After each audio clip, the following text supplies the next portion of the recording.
Bonjour et bienvenue dans Prépa et Performance. Aujourd'hui on va parler paramètres d'entraînement. C'est parti.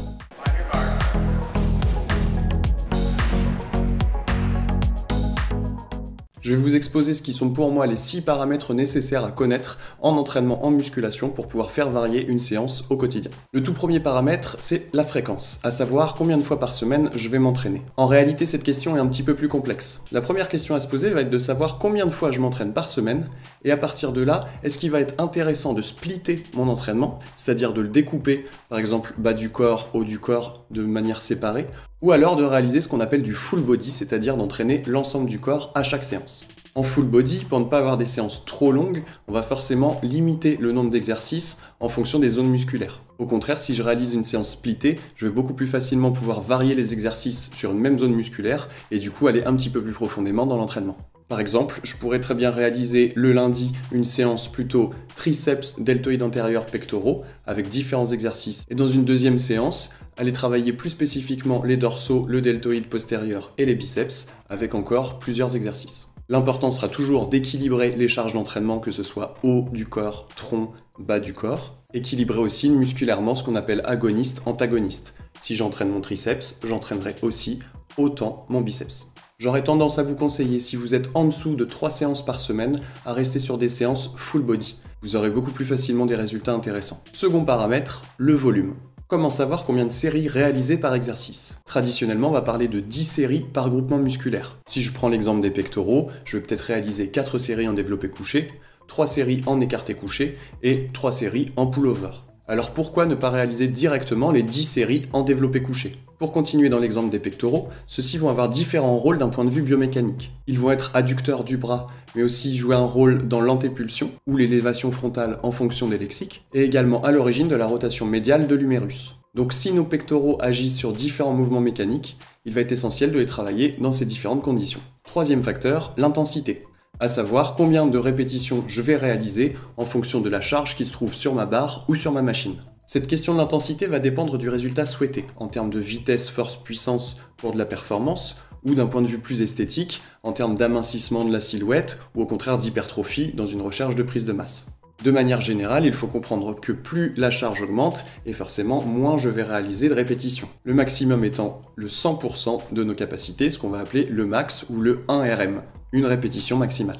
Je vais donc réussir à réaliser une répétition à mon 100%, et s'il correspond bien à mon 100%, je n'arriverai pas à en faire une seconde. Dire que le 1RM correspond au 100% est un amalgame souvent réalisé. Le 1RM correspond en réalité à la charge maximale concentrique. Le 100% quant à lui correspond à une charge que je vais réussir à maintenir dans l'effort, mais de façon isométrique, c'est-à-dire sans mouvement. Petit aparté, il est possible de travailler au-delà de 100% dans des programmes d'entraînement spécifiques. On cherchera à résister face à la charge qui va être plus forte que nos propres capacités. Lorsque l'on connaît son 1RM, on va pouvoir trouver sur internet par exemple des tables de conversion qui vont nous amener le nombre de répétitions en fonction du pourcentage de travail. Par exemple, la table de Berger. Évidemment, encore une fois, cette table va être basée sur des moyennes et ne va pas individualiser l'entraînement qu'on va fournir à nos athlètes. Il s'agira alors d'affiner sur le tas en fonction de leur performance. Quatrième paramètre, la durée, ou devrais-je dire les durées.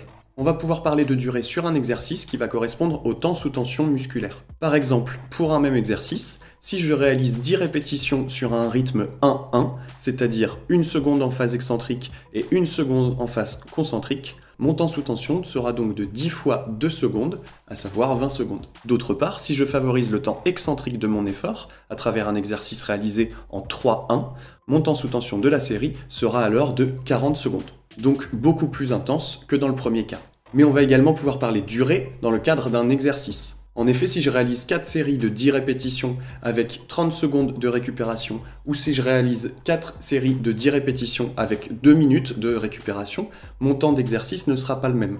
Ma durée d'exercice va être plus longue d'un côté, pour autant ma difficulté va être beaucoup plus importante de l'autre. Enfin, on va parler de durée pour la séance. Il vaut parfois mieux une séance de 40 minutes avec une intensité adaptée qu'une séance de 2 heures avec des temps de récupération beaucoup trop importants. On connaît tous des pratiquants qui restent des heures à la musculation, mais avec un temps effectif de travail qui reste très limité, si vous voyez ce que je veux dire. Cinquième paramètre déjà évoqué précédemment, les régimes de contraction.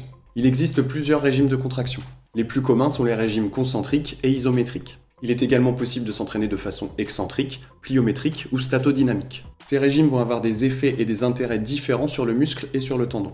Je pense y dédier une vidéo très prochainement si ça peut vous intéresser. Enfin, sixième et dernier facteur, déjà évoqué aussi tout à l'heure, la récupération. Encore une fois, il va exister différents temps de récupération, entre les séries, entre les exercices et entre les séances. Il peut même en exister entre les répétitions d'une même série pour accumuler un niveau de fatigue encore supérieur à notre exercice. À l'échelle d'un ou plusieurs exercices, la récupération va servir à resynthétiser l'énergie dont on aura besoin pour fournir un effort intense. Sa durée va donc varier si on souhaite laisser à l'athlète une récupération totale ou au contraire si on veut qu'il accumule rapidement de la fatigue. À l'échelle d'une planification, la récupération interséance va viser la même logique afin d'atteindre le Graal de la préparation physique, la surcompensation. Elle va donc varier en fonction du niveau d'intensité de nos séances et de leur fréquence. Vous connaissez maintenant les différents paramètres à faire varier pour modeler vos séances. Ils sont bien sûr transposables sur des séances en gymnase ou sur le terrain. Évidemment, chacun de ces paramètres pourrait faire l'objet d'une vidéo tant il y a de choses à dire. N'hésitez donc pas, si vous avez des interrogations ou des choses à ajouter, à laisser un commentaire, je me ferai un plaisir de vous répondre. En attendant, j'espère vous retrouver très bientôt sur la chaîne et je vous dis, entraînez-vous bien. Salut!